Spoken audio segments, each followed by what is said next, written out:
san bai tara kofa ya yi ciki wata mai irin azabar wannan kaudin nan sai kuwa shaƙe ta ya tana shaƙe da ke za mu kara jina yin daɗi ya gaya musu ka gane ko matarsa ta tayi ta shiga ɗaki da sauran wasu kawai garam suka sa sakata da ke za mu kara da ke da can da ya ɗan sassauta da ta tashi ta fice da gyalanta sa'a ne janar manaja wato janar manaja shi yayin da mutum ya auri mace bazawara tana zuwa da halayyar ta guda biyu da tsohon mijin da ya aure ta sai ka yi ƙoƙarin goge wannan sannan ka dasa naka budurwa ko in ka aura nakan za ta fara hawa tunda bata san kowa ba kai ne mijin farko ka fara sanin to ina ya Allah babu ya Allah ba da hula shi kada idan mace tana yawan bin gidaje bai amfani wannan duk faɗin da aka haɗa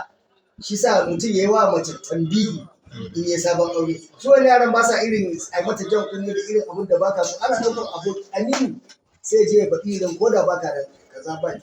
kyau to wannan matarsa ce tana ba ta da aiki sai shiga gidajen mutane a shiga nan a fita can a shiga nan a fita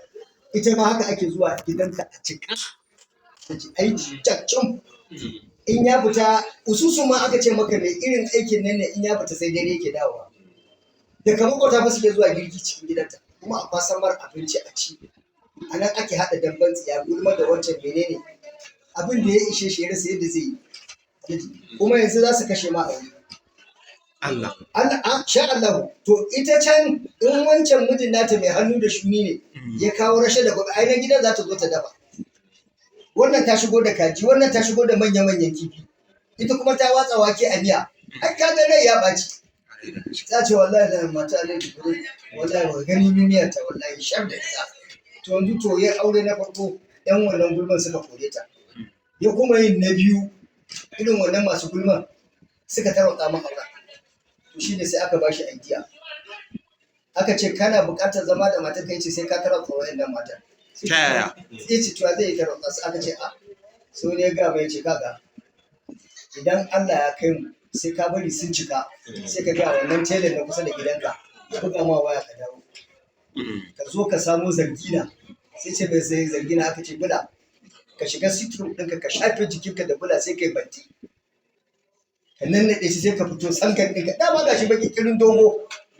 ka shafo jikinka da bula kawai in ka zo ba abin da za ka sai ka riske karka ji komai cafki matar wani ka shaƙe ka rike gani in sun sake zuwa ma gida alhaji ka ji dabarar manya wacce ta fi za su ta yara shi to ai ka aje ko yace aje kotu mana sai bi kan jan ba da shida shi kenan ko yace haka ta yi dariya ta ishe shi an ba nan aka ce gida ya ce ka sai gashi ya dawo ya dawo ko je a burkuje shafa jiki da kuda da sauransu matar ba ta gane da ya tafi da mutum sai da ya bari sun cika a gidan ana ta buredi ya buɗe sitrin ɗin ya ɗinka a hankali ya dubu kansa ya ga yadda zai fita da hadiya ta kama sai akwai mutu hakan nan daga shi sai bance an gaya maka sai mazaunai a waje yana zuwa sai kuma ce waye sai kuma tana suka wuri can yake da wa za mu kara da wa za a kara da wa za a kara da wa za a mutum ke hau da ke sai ya san bai tara kofa da ya wuce ciki wata mai irin azabar wannan kaudin nan sai kuwa shaƙe ta ya tana shaƙe da ke za mu kara jina yin daɗi ya gaya musu ka gane ko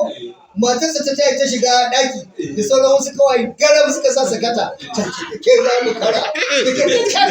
da ya ɗan sassauta da ta tashi ta fice da gyalanta da majemin a nan da basu alhaji ta yanka da gudu ba kwana biyun gaya maka umarta ta zo ke da kuma ce haukace ya kara da ke wallahi ya rike ke kara da ke ya saba kansa lafiya a tun daga nan ba a sake shiga gidan ba to su haka suke yasa lalata ma gida